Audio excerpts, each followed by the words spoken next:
আসসালামু আলাইকুম। এটা হচ্ছে রোড, সামনে হচ্ছে বাজার। এটা হচ্ছে বাজার, আর এটা হচ্ছে জমি, আর এটা হচ্ছে জমির সাথে রোড। জমির চারিদিকে পিলার দিয়া সীমানা করা আছে, রোড সহ জমি। টোটাল জমিটা একবার স্কোয়ার সমতল। এই যে রোড, এই যে রোডের সাথে পিলার পিলার, এই রুট নিয়ে জমি। এই রুটটা আসছে ঢাকা ময়মনসিংহ হাই রুট থেকে।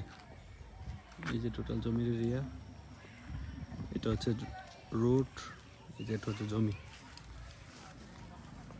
এখানে টোটাল 5 বিঘা জমি।